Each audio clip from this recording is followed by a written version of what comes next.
Hello there. Good afternoon. How are you? How everyone? How are you?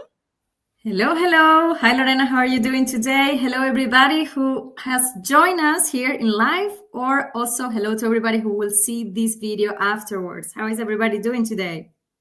I hope everybody is doing fine. I hope everybody has lots of questions and asks, but if you don't have the questions to ask us right now, you can ask us later and we will get back to you. Please, those of you who are seeing this later, know that we read the comments and we read the questions and we reply to you. So please, please, please do not hesitate to leave any thoughts or any comments around there. Yes, we want to answer. We want to be here to support you. So this is a live session. We're going to talk about upskilling and reskilling. It's a conversation that came up last time that we had our last live. We were talking about transferable skills and the importance of them.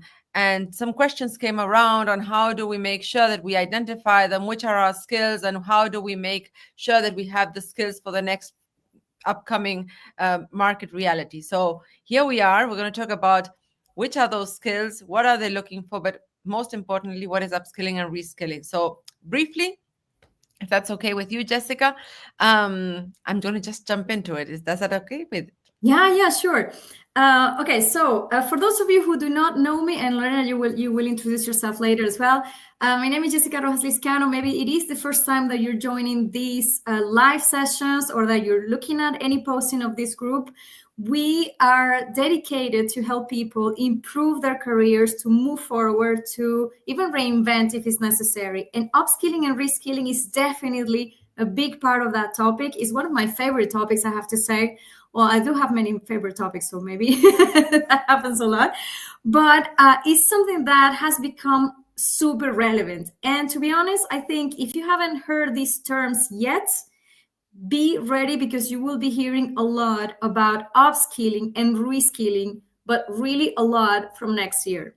And why is that? Because as we've been saying this all along, the market is changing, and it's changing, we can even say radically. There are many economic models that are changing, new type of businesses, new technologies that are coming in, and really they are here to stay.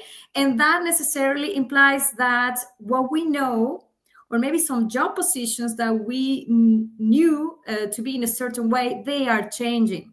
And for us, employees, freelancers, business owners, everybody who consider an active professional, we really need to be looking at this market and looking at these changes, and then obviously thinking ahead and imagining, if this is changing, if this market is changing, how can my profession change as well? And that's where we get into upskilling and reskilling. So as Lorena was saying before, we talked a lot about transferable skill last time. We can consider part of these transferable skills or personal skills, part of the things that we consider an opportunity for upskilling. So let's start with this first. What's upskilling and what is reskilling? Upskilling means that you are going to be improving upskilling. So you really are advancing in a skill and ability that you have, whether that is technical, personal, maybe is something about your qualities, maybe it's something about these transferable skills that we talked about last time, but it's an opportunity for you to enhance in that specific topic. And what I like to say here, we can improve anything we like. And this is something that most of the time creates confusion, because we have the tendency to believe that we need to be perfect at everything, or that we need to improve everything. And that's not the case. That creates confusion and it can be overwhelming. So upskilling is about thinking first about my profile. What do I have already? What am I good at? And what are those skills that need to be polished a little bit? Or maybe something that I know I resist a little bit and is necessary for these changes that I'm seeing, and I really want to be placed in that market, and I really want to be shine in that market, and I need to improve those things. Okay, so that is the opportunity to improve. I'd just add on to that one. I think it's perfect explanation. You said, I think about it. If I think about it in a short word, I would say, whatever you have to do to keep yourself relevant in the market. So, perfect wording. Yes. keep yourself relevant in the with market. what you have, right? So if you're in a job or whatever you need to do to keep yourself relevant, to keep yourself a needed resource for the market. Perfect. Thank you for That's that. my So question. Sorry. yeah. So how do you keep yourself relevant? And that everything that allows you to become or to be even more relevant in the market is an opportunity to upskill. Okay. Well, what about reskilling? Reskilling is something else, it's something different. It makes you think about, if I'm not going to be doing this, what else can I do? So you reskill, you learn something new, you reinvent. More than renovating something, it's about recreating something. And for some people, that actually becomes or it has to do with changing radically their careers. So it can be a large range in that aspect. Okay, But it's so every time more frequent. Why to change careers lately? It's you don't have to stick to your same career your entire life. exactly.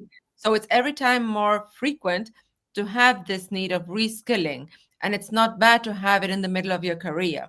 Exactly. Actually, it's not bad at all, and I would say, I would dare to say that it's necessary. Yes. I read an article a few months ago. I don't know if it's actually something that is accurate, but it was said that the youngest generations are meant to change, or most likely they will change 18 times, Their 18 career. times their It's a lot. careers in a lifetime.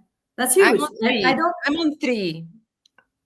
That's Yeah, why. we've been a long Yeah. time in the market. We're talking about younger Yeah, generations. that's So why. Like younger, like it's a huge skip, right? We yeah, went from it's a three or huge four. number. It's going to be much more intense. So it's going to be even more frequent and more common to have Exactly. this reskilling and upskilling constantly in your career. So yeah, maybe that's going to be the case. We will see it. Okay, but even if it's not the case, it's normal that as human beings, as professionals, that we're able to see when a change is necessary. And that's we're coming back to reskilling. This is what reskilling is about. It's about you. And then again, we go back to the same principle. Start with yourself. What is your profile? What do you need? What do you already have? What are your interests? What are the things that you like? And looking at the new opportunities in the market, maybe there is something there that you would like to explore. And because you already know, hopefully, you already know your profile and you recognize what are your best skills and your qualities, what are then the opportunities for you to consider something new and learn something new in a market that actually is proposing new possibilities? That's reskilling I have in a general question. terms. Yeah. I have a question for everybody. If there are questions from the community, I'm happy to read through them and also share them. But I have the question is reskilling, upskilling, are they specific to any kind of skills? So let's say, let me bring it into context. We're talking about reskilling, it's learning a new skill. Is this only for hard skills, for technical skills, or this is also for soft skills? And for upskilling, is it only on soft skilling? Is on soft skills, or is it also for hard skills? Where do you see this stand? Or it's Okay. So when it comes to upskilling, yeah. we're looking at everything. Everything can be, it has an opportunity to improve. For instance, I have a client who he's HR director today, and he's super worried about artificial intelligence. Why is he worried about artificial intelligence? Because he doesn't understand exactly how this will change his profession as he knows it today. That is something that he can consider to upskill, learn artificial intelligence, learn tools that can improve or even make his work faster and more efficient. And this is something that is technical, right? It's transferable because knowing artificial intelligence, you're not becoming a developer in or something specific about that, but you could use this in another job position. So it's transferable, but it's technical. That is one example, okay? But this person is also about to engage in a huge change in his company, and he's in human resources. So one of the things that he considers is a challenge is to be the ambassador of change, because he finds that it's somehow difficult to encourage people to use a different technology or to accompany them through this change. So maybe communication skills, empathy, these skills that are very personal and also transferable, this is another opportunity for him to do upskilling. You Sounds see? perfect. Yeah. So two So many different examples. set of It's skills. different contexts, different situations, but there is always an opportunity to upskill or reskill yourself Exactly. in order to keep yourself relevant to the market, right? We're talking about relevancy at the end of the day for the role that you have and for the market that you're in. And we're only talking about upskilling here. We're not saying that this person is going to change. So when it comes to reskilling, it is true that most of the time we have the tendency to think that reskilling is about hard skills because you're changing careers. But when you're reskilling, when you're thinking, I have another example. I have a client who is a lawyer. Okay. Is a lawyer. And she, right now, at this moment, she is training to become a data analyst. There you go. Well, obviously, we did the whole analysis, skills assessment, and everything. And she really said, "Okay, I'm really into numbers more than maybe I was in my career because it didn't have anything to do with it." And she discovered that she really is into this thinking, is very quantitative and everything. And so that's a perfect situation because it's something that the market needs, and she realizes that she can do it. But is it being analytical and all the tools to become a business analyst, all the thing that she requires to change? Is this the only reskilling necessary for Not her new necessarily. position? Not necessarily. Maybe No. she needs to be organized in a different way. Maybe she needs to be analytical in a different way. Yeah. Maybe she will be working well, maybe not. She will be working in a completely different setting where she will need other skills for that objective. Yeah. I have another example to share about this, and it's quite common in any organization. So when you want to become a leader, right, you might be the best person doing the job and the execution, but when you want to get prepared to become a leader, you need to develop a whole set of skills that are related to leadership, communication, understanding others. Yeah, you name it. There are so many skills that you need to develop, and I think it's a good bridge to bring in at some point, which are the different ways to relearn, to reskill yourself, or to skill up wherever you are. So the first one that I would like to bring, and I think it's everybody has access to it, and it's microlearning.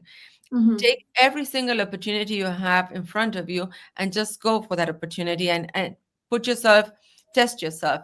You don't need to be a leader or a manager to test all your skills, but you can lead a project, you can lead a meeting, you can lead small little pieces of the business at certain point that will help you to develop those skills internally and at a very small pace. Changes do not happen overnight. Changes do not have to be drastic. So if you do it step by step and in small little pieces, you incorporate it in a much more natural way, and it's not so different to you. It's not so life-changing. It's just a small little piece that it's about an exercise on a daily basis. So that's one of the strategies that we have. Another strategy can be set up your learning path, set up the steps that you need to follow to be able to become that other you, right? So if we're talking about reskilling, and for example, your client, your lawyer that wants to become a data analyst, it's not only one thing she has to develop, it's a set of things. But if she has to do this overnight, she will not do it, and it's overwhelming. So she started by perhaps a course, then she can do a little bit of another kind of training, a workshop. So make sure that you're also having access to different sources of information, not only the ones that you read through or listen through, but also the ones that make you practice it.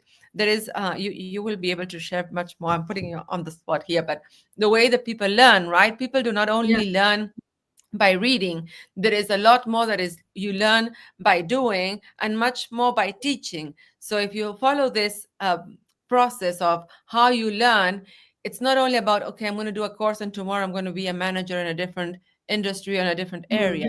You need to start slowly and you need to transition. Otherwise, you will transition very from top to bottom up. So if you want to go more in a horizontal way, you need to go incorporating those other things. So I would also say We were talking about microlearning. Now we're talking about a career path. So you set up the steps to go through it. Another way is to ask for feedback. And it's not always the best and most comfortable, but working on feedback and setting up a personal development plan on that feedback that you receive will help you also to understand further where you want to go. You were saying at the beginning that we need to know what set of skills we have and what's the gap that we need to fill. If we know the gap, then we can set up the steps towards it. And the best way to learn about our self-awareness is not only the exercise that we do with ourselves or with a coach, as in your case, it's also about asking for feedback, asking friends, asking family, asking peers, managers. Get that feedback. Feedback, I've heard it many times. It's difficult to take it that way, but feedback is a present, right? And you can take it or you can leave it. But the best of it is take it and work on it. And from there, you set up your personal plan. There are other ones. There are many platforms online that you can learn for free. So it's not always about paying another course. It's not about economical situation. It's about the step towards doing that. And then there's also something very powerful that's networking. You can find a mentor. You can find a coach. You can find people that are in the industry that you are and ask, how is it that, what do they need? If you need to do that gap analysis, networking is the best way to do it. And we have a very good place to do networking. It's called Step Up. It's a group that we've created lately. And what we want to do in that group is for you to join and have that opportunity to network with others, to find those opportunities, to understand your gaps, to understand what's in the market, what you need to fill in to be able to be relevant for the future career of yourself. Perfect. Answered it? Yes. I would like to react and add maybe certain things. So Lorena just mentioned the group Step Up. It is a new group. It's recent. Well, I don't know when you will be watching this video, but right now when we are doing this, it's a new group. So we are really developing. It's going to be big, of course, because we're going to be bringing in a lot of people from different sectors, different industries. So one of the things about networking, and that is super interesting, and I would say necessary, is that the more you talk to other people in other industries, the more you will also know and you can anticipate things happening in the market.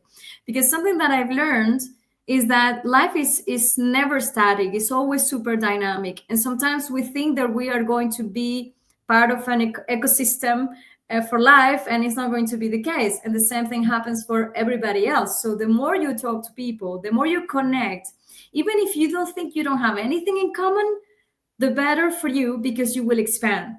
And Lorena was saying something super important is about feedback. And feedback, I think it goes not only for you to get information about where you're good at and where maybe how you should orient your career or your steps. It's also about feedback about training that people have done, because maybe you have in mind, okay, I should learn developing skills or software specific skills or artificial intelligence. There is a lot of information in the market. So when you talk to other people, when you do networking, and when you really connect with people who are already maybe a step ahead, you can also get feedback in that sense. I think it's an exercise that I always recommend it to my clients before engaging into any training, whether it's paid or it's a tutorial or it's a book that you buy. Before you engage in any training, ask to those who already done this before. Ask to people who have already built a career path and they have already trained in something, because from that feedback, you can see whether that's necessary, important, or if it's going to bring any added value to you. So that's what I wanted to add. And you said something, I wanted to react to that. Lorena said something that is super important is microlearning, is how do we learn today?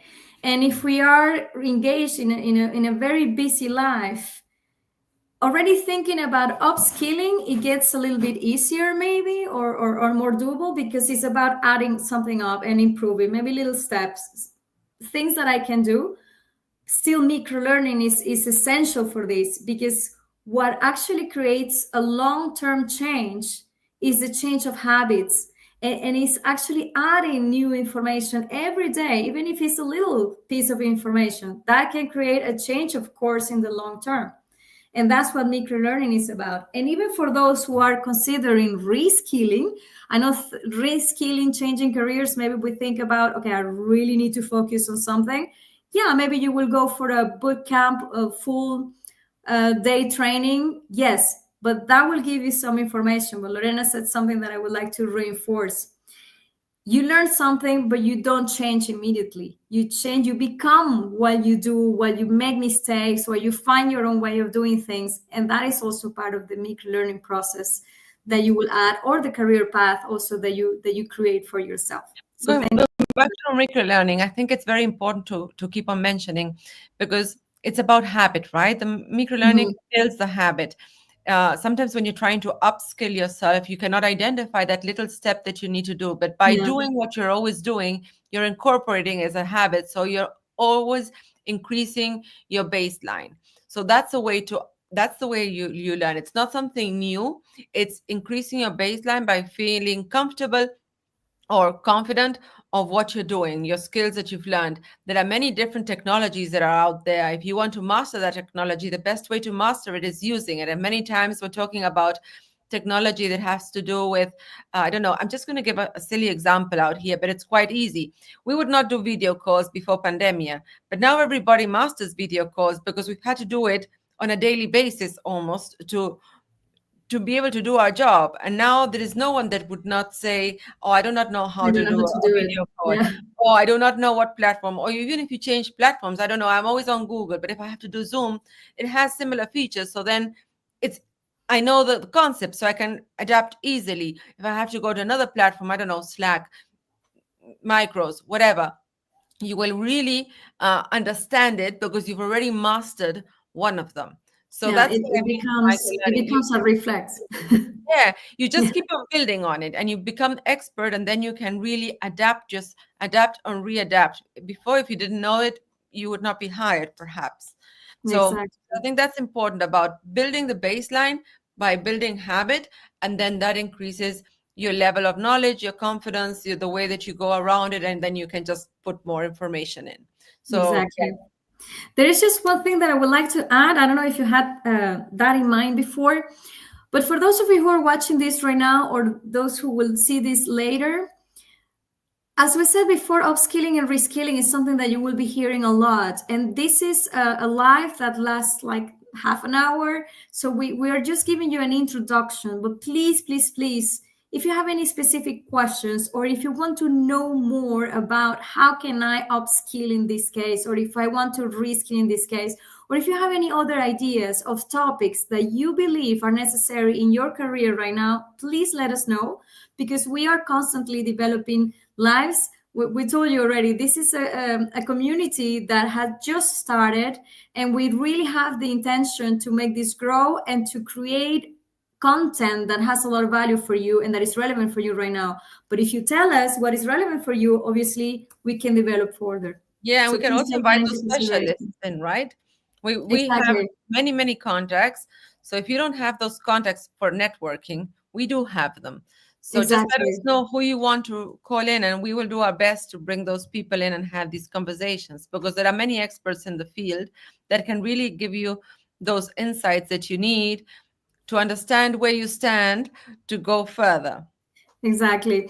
And Lorena just mentioned it. We're going to be bringing experts in different fields. This is a bilingual community, as you can see in our titles there, that they remain in Spanish. This is a bilingual group, a community. We are going to be developing content in English and in Spanish.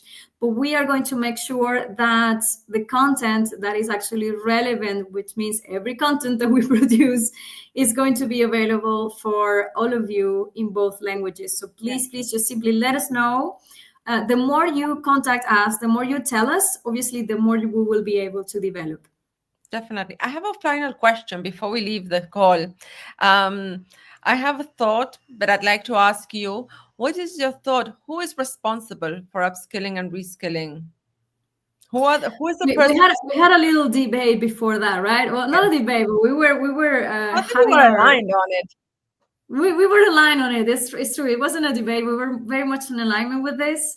And my position is this: partially a responsibility in the employer.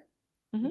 Companies are seeing these changes, whether they want to be faster in adapting or not, or maybe if they have realized that if they do not get into this wave of change and they do not prepare their employees, they will be left behind.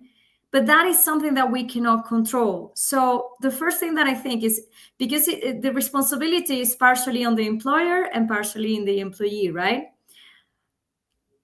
From my opinion, my perspective is that do not wait until the employer takes that responsibility. If you are in a company where they are doing something about it, jackpot, perfect. You are in the best place you can be right now. But from my perspective, and this is something that I always tell my clients, you are the only person that is going to be living with you your whole life. So you are the only one responsible, and thankfully is the case, you are the only one responsible to make your own decisions and for taking those actions. And if you want to be relevant, and if you want to persist and evolve in a market that is going to keep changing, then I believe that the main responsibility remains in the employee, in each one of us, the professionals who are in part or we're participants of this market. Yeah, I agree 100%. I think the conversation that we had before is like, I think the company or the organization can put out there, if it's in their interest to retain talent and to keep relevant as an organization in the market, they can put out the opportunities there. But if the opportunities are not taken, and then it's the employee, it's not the organizations have changed a lot as well. So it's on us. We need to take control of what's in our control.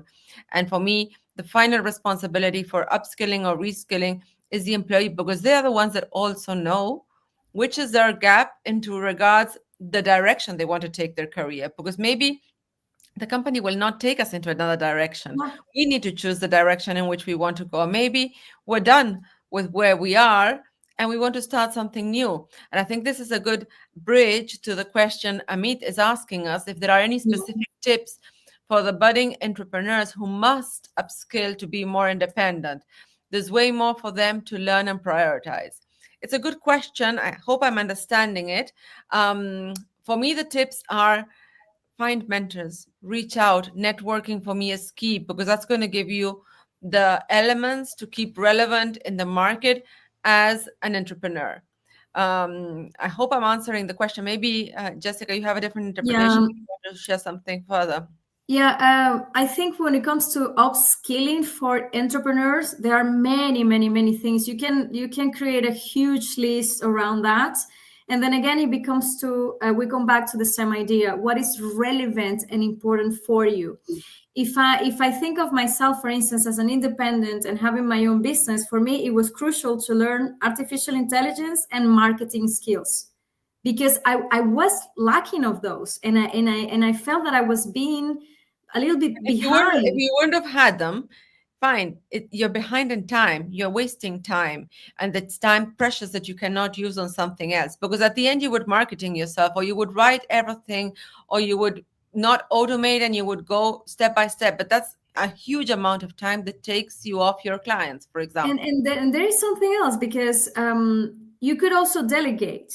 This is something that happens a lot when we are entrepreneurs. A lot of people say you cannot do everything. That is true. You have to eventually delegate certain things. But what happens when you don't know how to delegate because you don't know about it?